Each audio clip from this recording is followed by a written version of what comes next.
Hi, my name is Burton Ward. I'm the addictions counselor that's working here today. I'd shake your hand, but with the coronavirus thing, I won't do that today if that's all Yeah, right. that's totally fair. Before I start, can I get you anything, tea or water?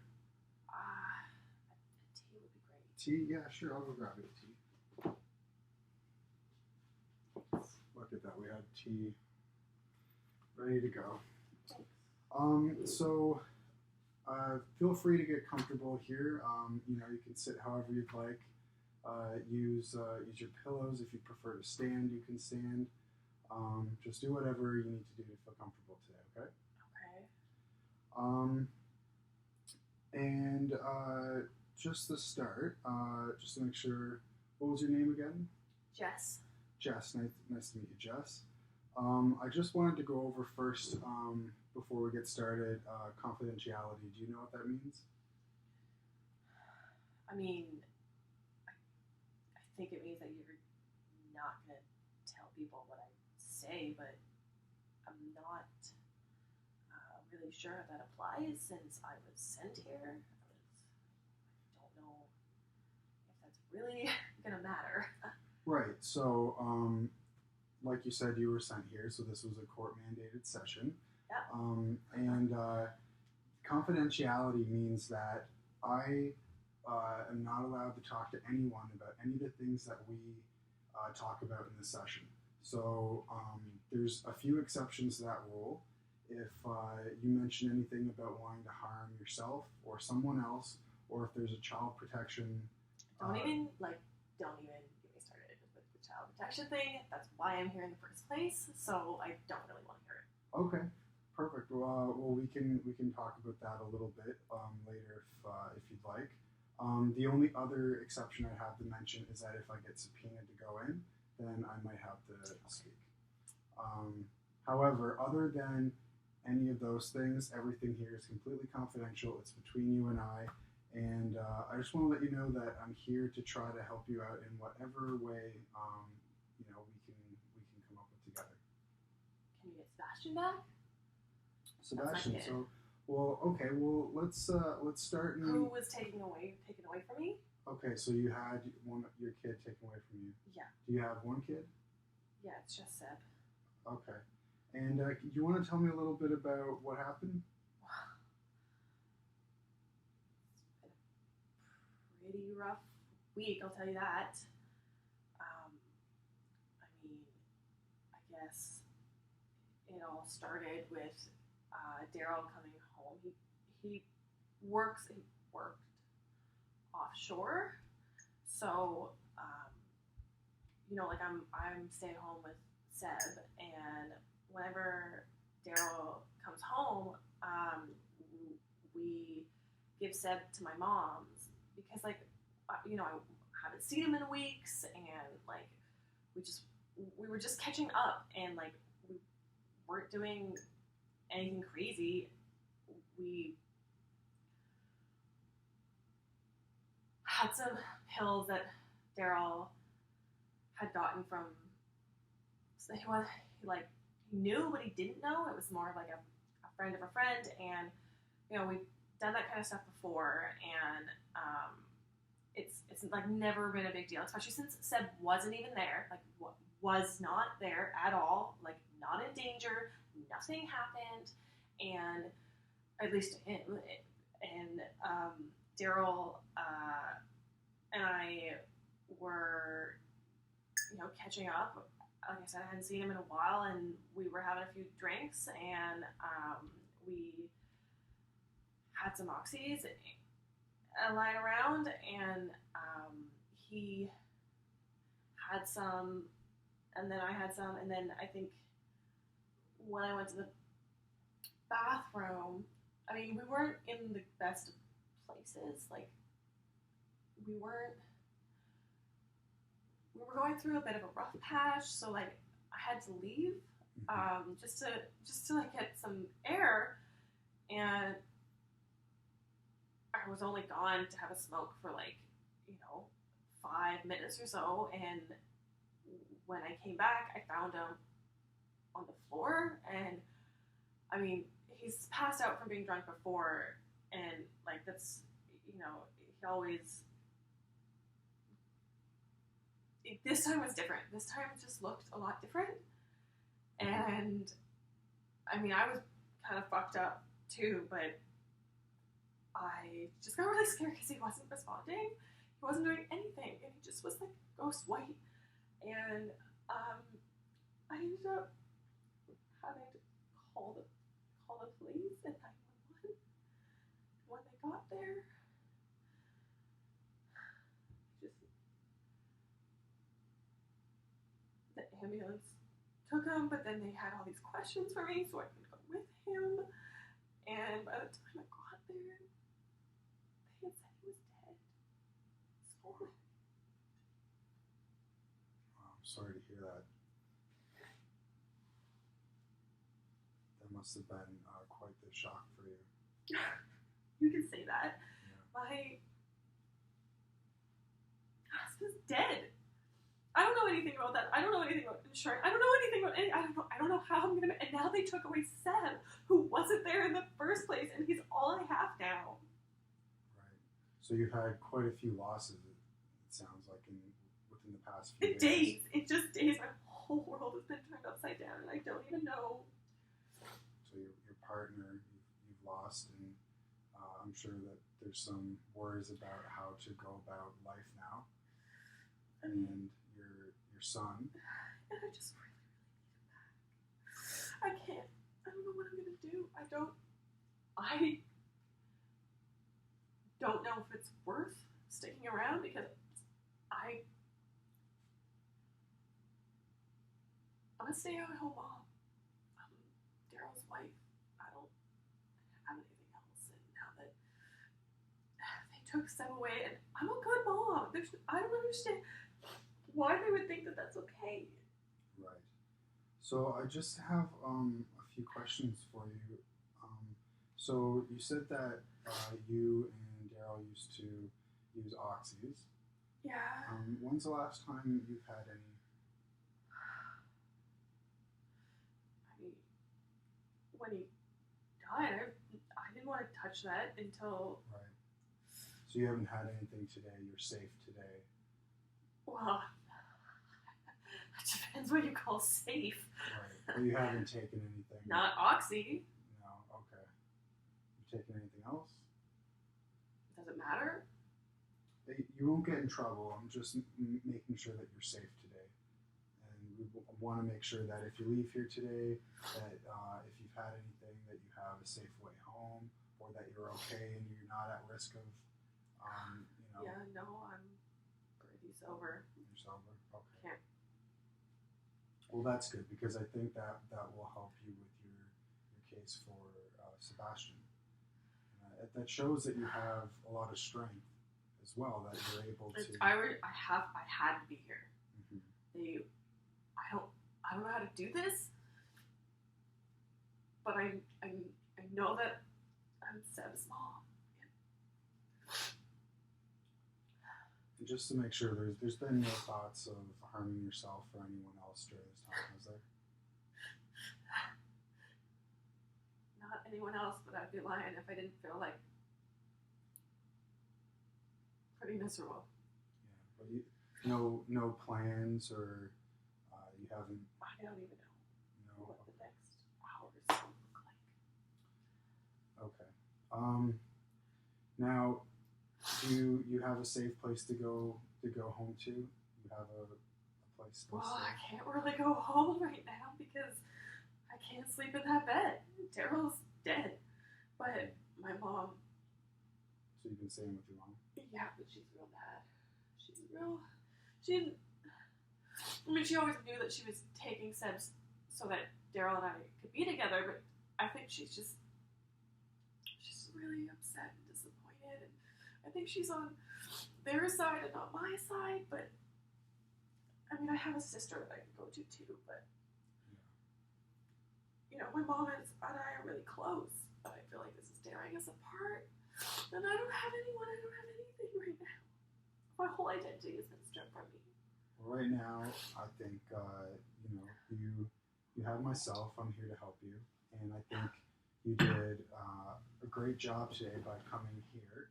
because I think this will be the first step at helping you readjust to this awful situation that's happening. Awful. Now, how do you think all of these things have affected you?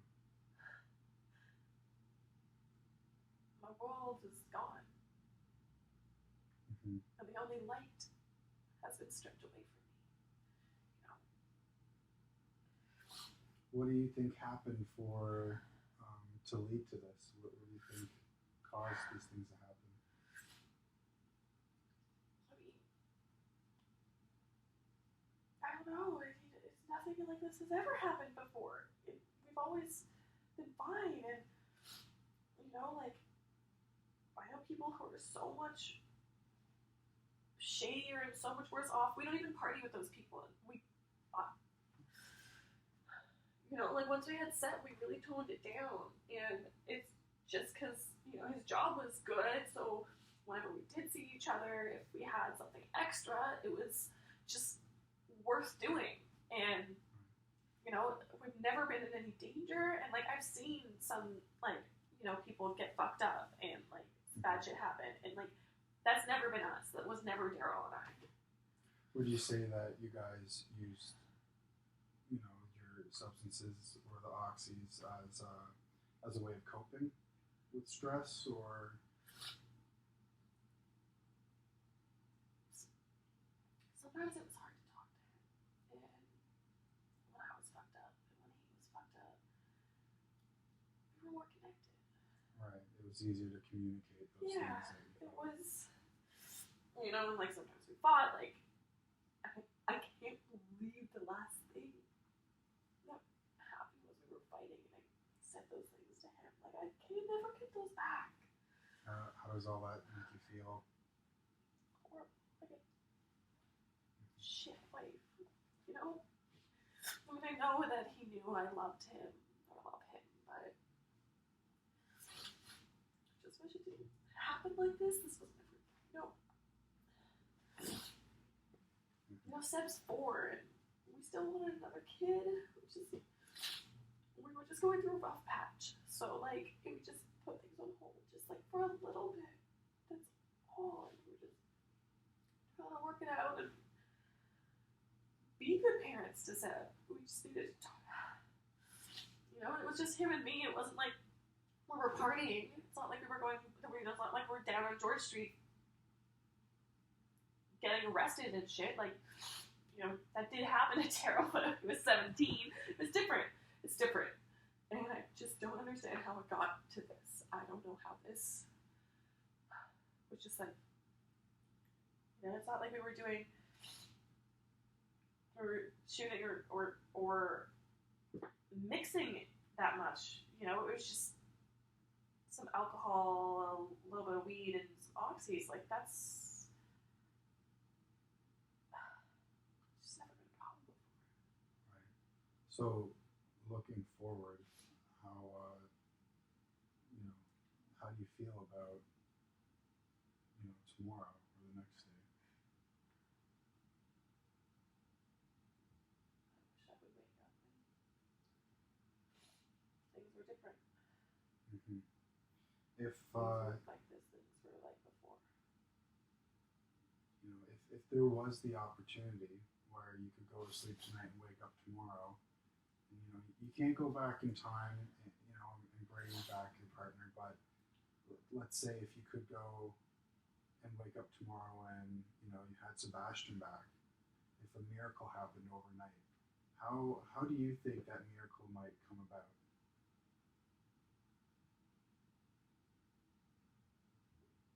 I think social services would understand that I'm a really good mom, and I'm gonna take care of Seb. He was such a love. He's such a loved little boy. It seems like you've been a great mother to him so far, and this incident has obviously raised some flags with them. So what things do you think you could do in order to help them see how good of a mother I you don't are? know, Daryl always did this stuff. Like, I never dealt with anyone. I don't know how to make them think that I don't know. Like, they're gonna ask me all these questions and I'm not gonna know what to say.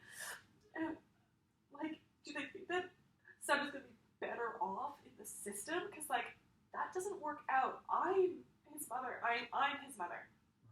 Right. Why do you think they would want him in the system and not back with you? Because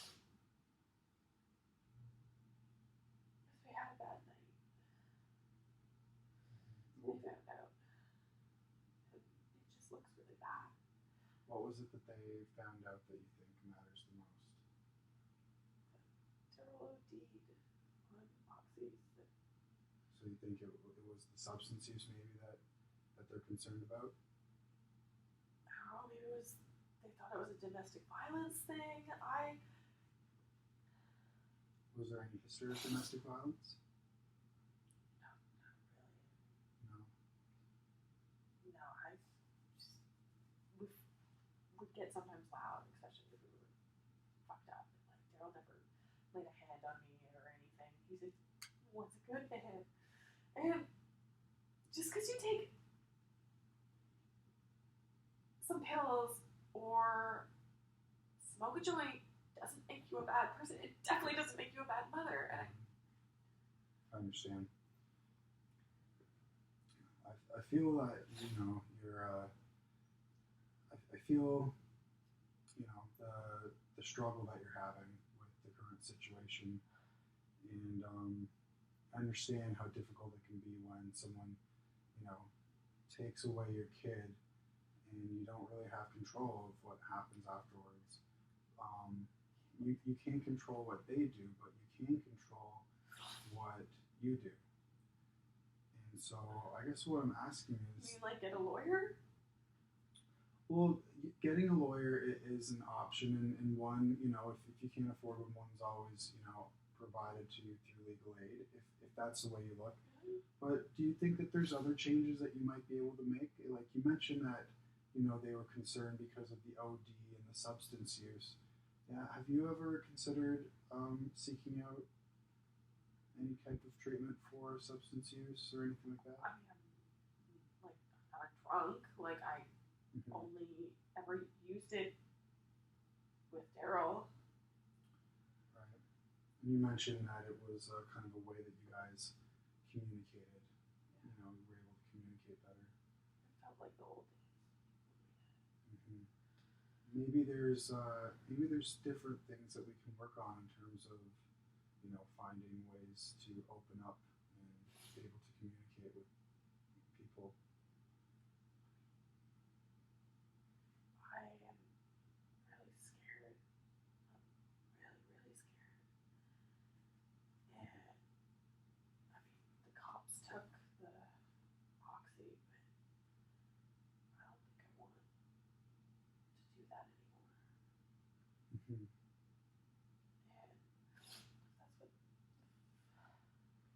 that's what the social services want. I mean, Well, I want I need my son back. I understand.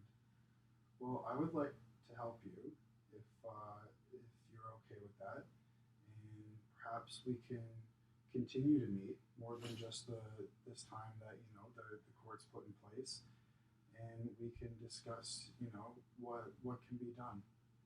And I'm sure that having put some work into yourself and being able to demonstrate that to social services might help your case if that's something you're interested in. I don't think I have a choice. Okay. I want that. You want that? Well, I think that you're making a great choice. It's very positive. Okay. So we can book to see you in again next time. Be done for today. Yeah. All right. Well, I hope you're feeling better, and we'll see you soon. Okay.